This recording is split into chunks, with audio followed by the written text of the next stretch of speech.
Canal del Congreso, el canal de la Unión, presenta. Cuando se juega la suerte de la nación, cuando está de por medio la subsistencia misma de los valores que dan sentido a la vida humana, mujeres y hombres tenemos derecho a participar en la pelea. Aquí no se vendrá a pedir, sino a dar, y en dar, en permanecer y en crecer, la mujer es maestra.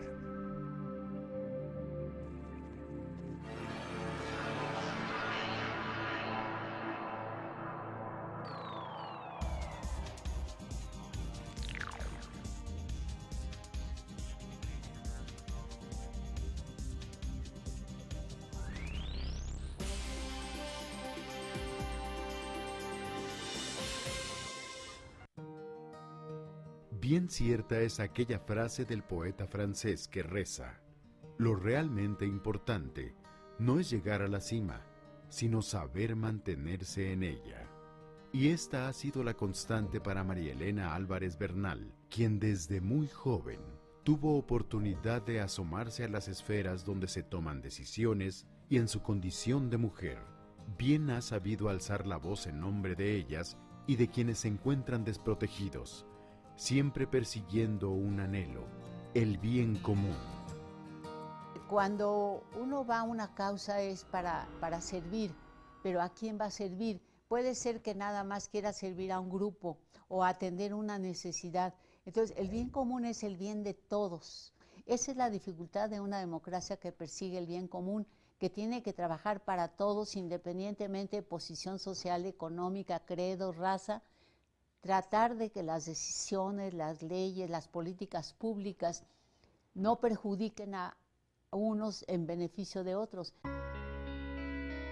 María Elena Álvarez Bernal nació el 5 de octubre de 1930 en Zamora, Michoacán, y es hija de Rubén Álvarez Álvarez y de doña Elena Bernal Castellanos, una familia de profundas raíces católicas que delineó su forma de pensar y actuar desde pequeña. La familia Álvarez Bernal era de la zona de Zamora, Michoacán, de la misma ciudad y de una zona que es de la Cañada de los Pueblos, que es una zona también indígena del Chilchota. Mi mamá, al final fueron 15 hermanos, unos nacieron en Zamora y otros nacieron en la Ciudad de México, buscando pues mejores condiciones de vida para su familia. Y así terminó yo aquí mi primaria. Después empecé a estudiar la carrera comercial y a los 15 años que la terminé, con un flamante título de birrete y todo, salí yo como una auxiliar de contador y taquígrafa secretaria. Eran tiempos muy importantes para los católicos, era cuando la acción católica tenía una acción relevante entre los jóvenes de distintas procedencias, ¿no? Jóvenes que eran estudiantes o jóvenes que directamente ya estaban como empleados en el mercado laboral o jóvenes campesinos. Era un movimiento social muy fuerte que pues traía todo aquel ardor de la organización militarizada de la lucha cristera, pero muy disciplinados, totalmente obedientes a las indicaciones de la jerarquía. Entonces sí teníamos un papel muy importante, tanto en el desarrollo social, cultural de la sociedad. Conocí un México lleno de necesidades, sobre todo los fines de semana que íbamos al campo, en las jornadas rurales, veíamos el analfabetismo de las mujeres, la ignorancia, totalmente alejadas de la civilización. Es en este auténtico peregrinar que María Elena entrecruza su historia con la de Abel Vicencio Tobar, su compañero de apostolado, de política y vida, con quien se casó en 1957 y procreó 5 hijos. Se conocen cuando ambos tenían 20 y tantos, ¿no? Y bueno, se vieron en algunas ocasiones, aunque después ya su relación y el matrimonio vino años después, pero estaban realmente formando parte de grupos muy afines y de un compromiso social que los enlazó desde el principio. Sentí que México nos necesitaba, que necesitaba cambiar y que la Acción Católica no era suficiente. Entonces, aun cuando el día de mi boda me ponen el distintivo de que yo pasaría a la Acción Católica de las personas mayores, porque las casadas, aunque fueran muy jóvenes, tenían que irse al grupo de los mayores, nosotros aceptamos el distintivo de pasar a los mayores, pero bueno, inmediatamente dijimos que renunciábamos a la Acción Católica porque nos íbamos al Partido Acción Nacional. Luego de encaminar a las juventudes católicas por la senda del compromiso social, María Elena Álvarez cambió el apostolado por la política, aferrándose a la idea de que ésta iba a resultar más eficaz en tanto tuviera la posibilidad de acceder a los ámbitos de poder y desde ahí poner en práctica sus principios. Una visión que en mucho coincidía con los propios principios del partido que la acogió, junto con su marido, el 2 de marzo de 1957, el Partido Acción Nacional.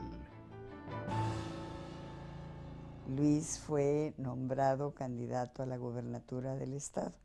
Esto fue en 1956.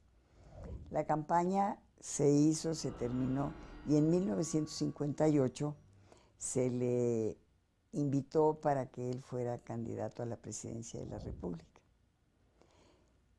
Fue entonces cuando yo conocí a María Elena. Y me acuerdo muy bien de el primer meeting en el que nosotros participamos. Ella habló, y habló muy bien. Ella tenía una facilidad de palabra enorme. Entramos directamente al Comité Nacional, al Consejo Nacional, pues ahí lo que querían era dirigentes y gente que entrara, éramos muy pocos, ¿no? Entonces entramos y había lo que se llamaba la sección femenina, aunque no éramos ciudadanas porque no podíamos votar todavía en el año 50. Pues yo me casé en el 57, se acababa de aprobar la ley, pero todavía no habían votado por primera vez las mujeres. Yo no sé qué papel tendría ella, yo no recuerdo, pero lo que sí recuerdo es que ella participaba activamente y había muchísimas mujeres que su participación no era pues de tipo político, no era para difundir los principios del partido, sino más bien era para atender a los políticos. La primera oportunidad para María Elena Álvarez de representar a la mujer mexicana en el ámbito parlamentario se dio en el periodo 1976-1979 como diputada de Partido por Acción Nacional en la 50ª legislatura. Un congreso que, si bien era dominado por el PRI, es reconocido por la lucha que al interior se dio para configurar la Ley de Procesos y Procedimientos Penales, misma que, entre otros asuntos, reconocía legalmente a las organizaciones políticas de izquierda. Mi mamá aceptó una candidatura por lo que entonces era el Distrito 15 de la Ciudad de México, que yo lo recuerdo bien, pues incluía como zonas que están rumbo al aeropuerto por Río Churubusco, pero tenía, por ejemplo, el campamento 2 de octubre, que era un asentamiento irregular, ¿no? Y tenía una unidad Infonavit muy grande, me acuerdo, que eran parte de su demarcación. Yo no quería ser diputada, ¿verdad? Nunca había hecho una campaña. Yo había oído a mi esposo en todas y siendo su apoyo en todas, pero yo personalmente nunca había hecho una campaña. En el PAN hemos estado acostumbrados a hacer campaña directa, de casa por casa, convencer persona por persona, y seguramente que eso es lo que la llevó al triunfo. Nosotros la acompañamos todo el tiempo haciendo la campaña como se hacían entonces las campañas, ¿no?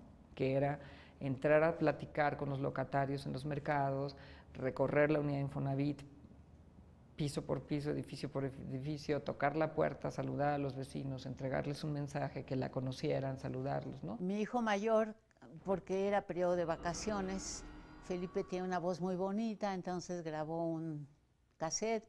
Él manejaba una camionetita, estaba fascinado porque era su primera experiencia de manejo y recorría todas las colonias con el canto de El sueño imposible y su lenguaje, ¿verdad? Que la candidata va a luchar por la familia.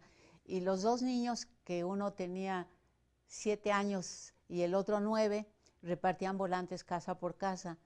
Y yo con mis 2 hijas recorría las vecindades, les hice su falda azul, su blusa blanca, y con una bocina del colegio donde yo trabajaba, hablábamos, ¿verdad? Gracias por invitarnos a entrar a esta comunidad. Y por allá se oye una voz, nadie las invitó, ustedes se metieron. Y entonces mis hijas se asustaban, mamá, ¿no nos invitaron? Sí, nos invitó otra señora, pero ella no sabe, vámonos, ¿no? Ella cuenta que también, bueno, había 2 mujeres en esa legislatura y que tampoco el trabajo era tan fácil para ellas porque era un trabajo como de apoyo al trabajo de los hombres. Pero bueno, si uno lee el diario de los debates, se da cuenta de que no era nada más de apoyo, que ellas traían su propia dinámica y en ese sentido, pues lo importante es que se justificara la presencia de las mujeres en el Congreso y en el caso de ella, la presencia de las mujeres del Partido Acción Nacional en el Congreso.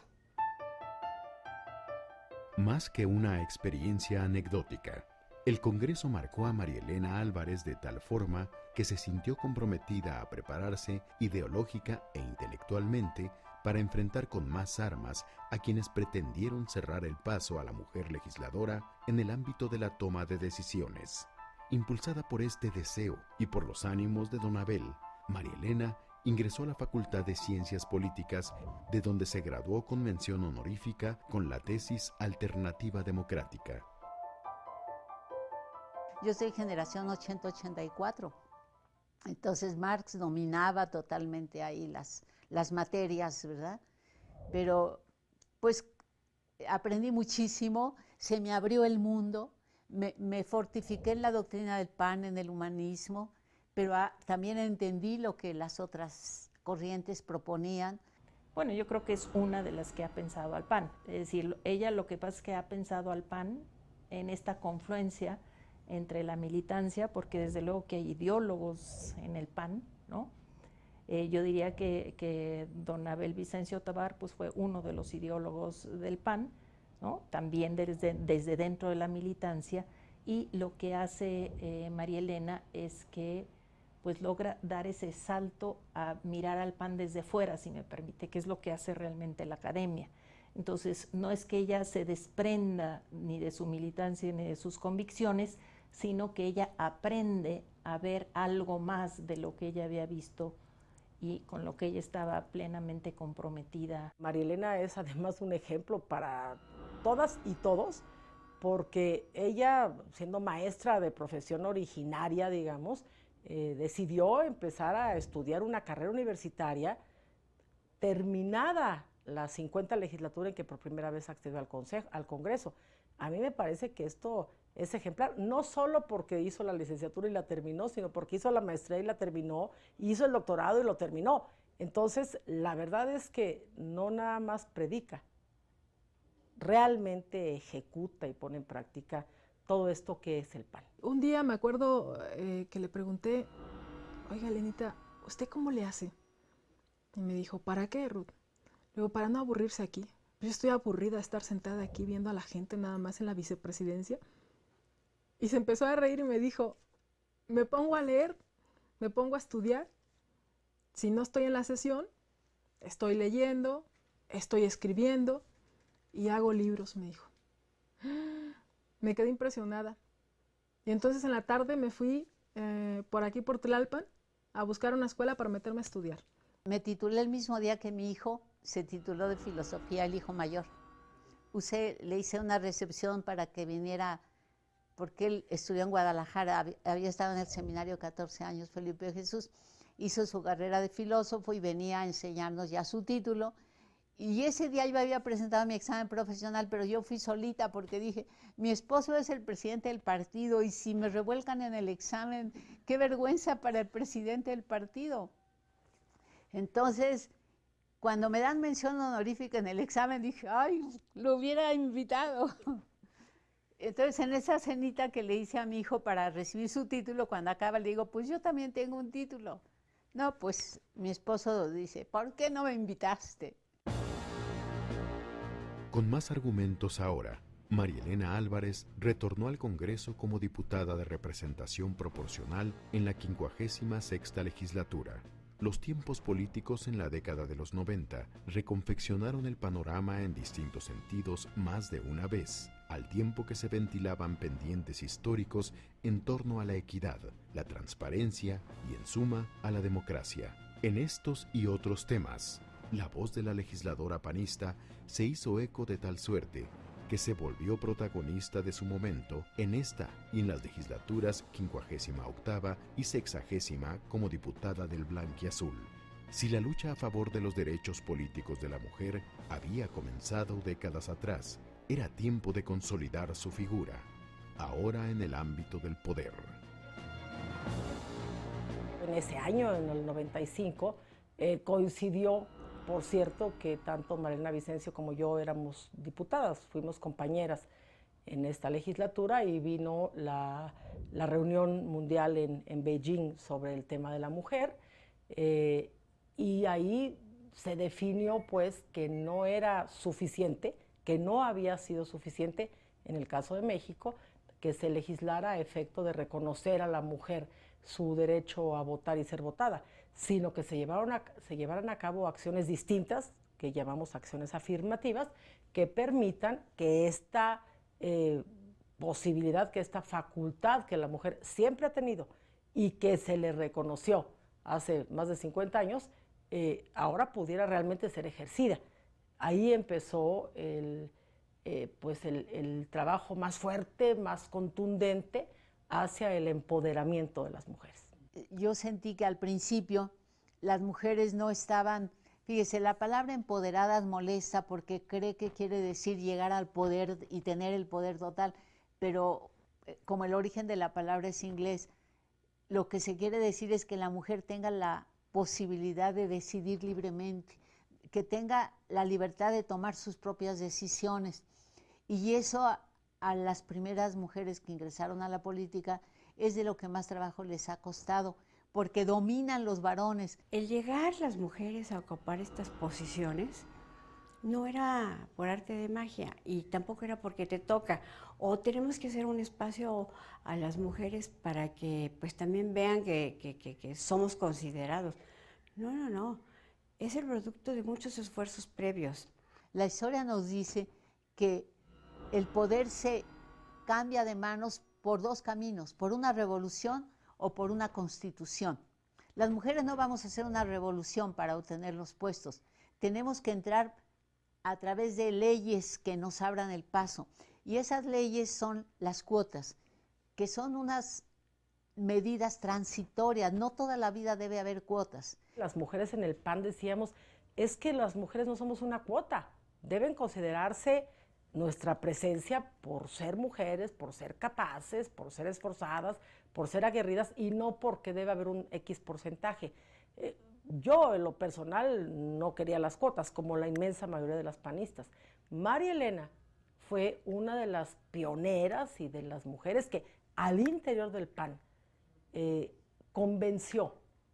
Al interior del PAN nos ayudó a todas a entender que esto de la cuota no solamente no era discriminatorio, que era lo que pensábamos muchas, sino que era, como así lo dice la naturaleza de la acción afirmativa, una definición temporal en tanto que la cultura acepta naturalmente pues lo que se acepta en el género humano, que hay hombres y que hay mujeres.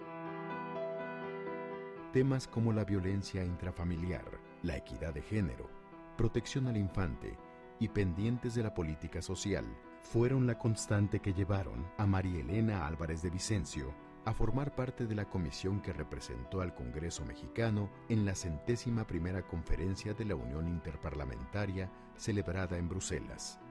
Con la experiencia que ya le había brindado su paso por el Senado en la 57ª legislatura, María Elena presentó ante el Congreso de la Unión un informe en el que detallaba cómo había sido la participación de los legisladores mexicanos en dicha conferencia, pero más aún, lanzó un compromiso que suscribieron los demás grupos. El Parlamento puede y debe provocar cambios. Yo creo que los parlamentos son el lugar realmente donde la ciudadanía está presente a través de sus representantes. El poder legislativo solo puede hacer lo que las leyes les permitan. El poder legislativo debe gobernar para todos. Su trabajo ha sido como legisladora, por una parte, muy matizado o atravesado por la pluralidad, que eso es algo que yo también observé como hija suya, cómo era capaz del diálogo plural para poder precisamente construir sobre lo que le era común junto con otras mujeres de otros partidos, ¿no? Coincidíamos en que la lucha de la mujer era difícil, que la lucha de la mujer tenía que estar pues siempre en el caso de las diputadas federales como un tema de unidad, independientemente de qué partido fuera la diputada que estaba de presidenta de la Comisión de Género o la de Adelantos de la Mujer, todas teníamos que participar en lo que ellas estaban impulsando en sus comisiones para que pudieran salir adelante temas tan importantes como lo que fue más adelante.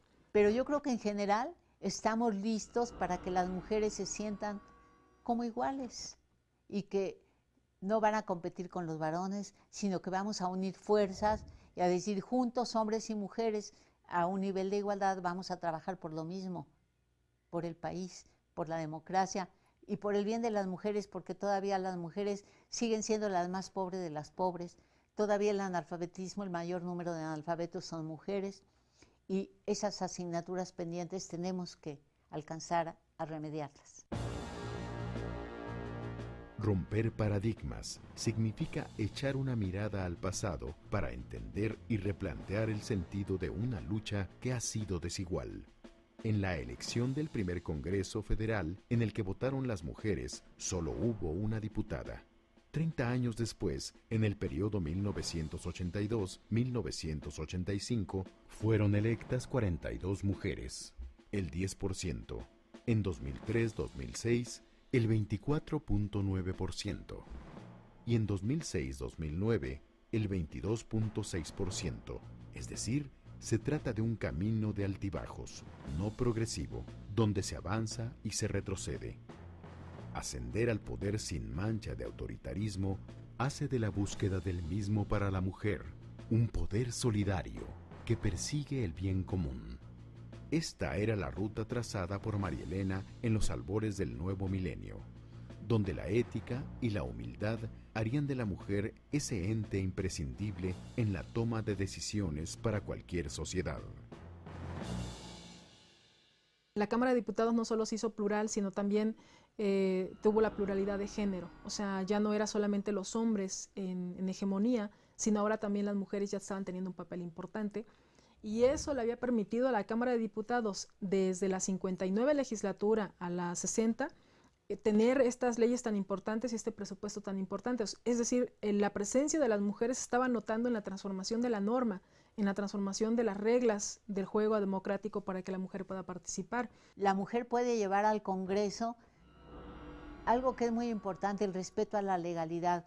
El Congreso hace las leyes, pero tiene que ayudar a que se forme una cultura de cumplimiento de la ley. Las mujeres le pueden dar al Congreso la servicialidad utilizada como solidaridad, que despierte en los ciudadanos, así como una mujer que cuida que en la familia no falte nada, no se lesione a nadie. El ejemplo de una mujer que ha formado una familia es el mejor ejemplo de lo que debe ser un país. Yo insisto en que hombres y mujeres juntos vamos a hacer las cosas bien. Si estos espacios de poder fueran exclusivamente femeninos, yo creo que lo haríamos tan mal como lo han hecho los hombres estando solos ellos. Si bien el destino llevó por otra ruta a su compañero de lucha, amadísimo esposo, maestro y amigo, Abel Vicencio Tobar, en 1994, María Elena Álvarez de Vicencio se ha mantenido en esta brega de eternidad que también es la lucha de igualdad por los derechos de la mujer.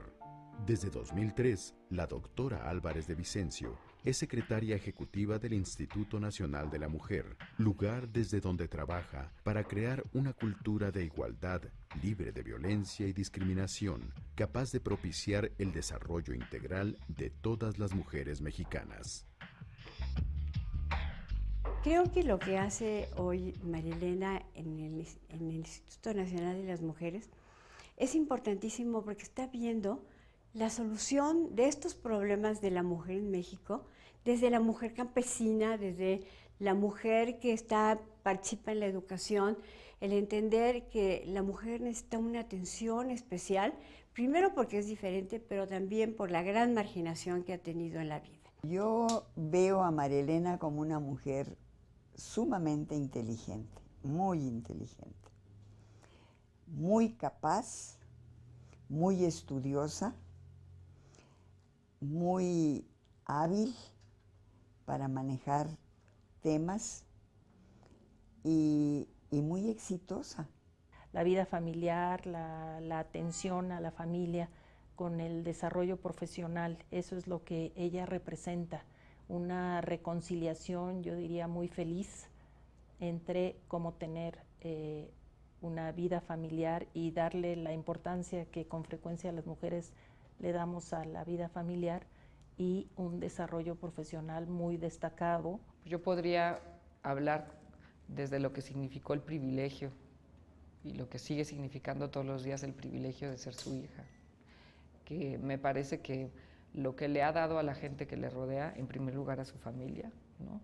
Es un ejemplo invaluable, un ejemplo de constancia, un ejemplo de tolerancia, un ejemplo de inclusión, un ejemplo de estudio, un ejemplo de vitalidad, ¿no? Porque a sus 81 años sigue siendo quizás el personaje más vital de toda mi familia.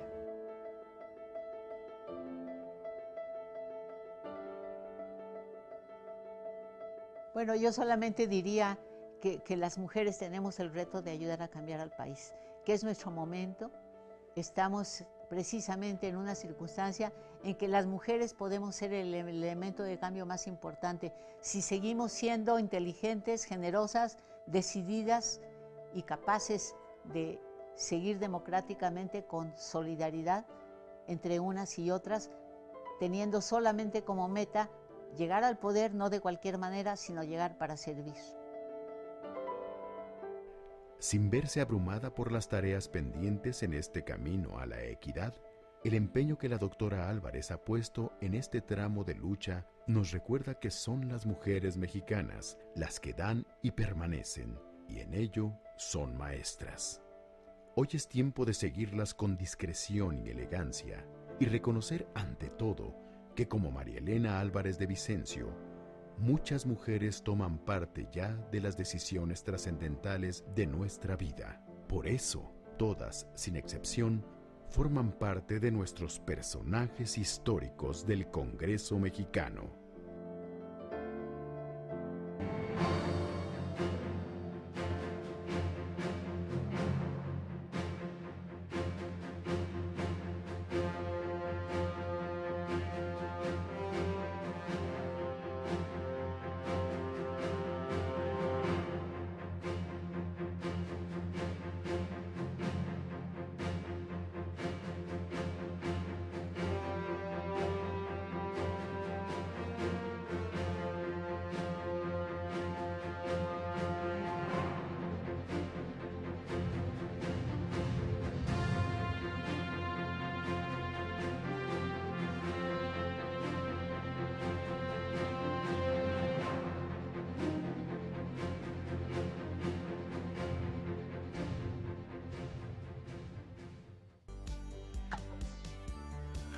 Canal del Congreso, el canal de la Unión, presentó.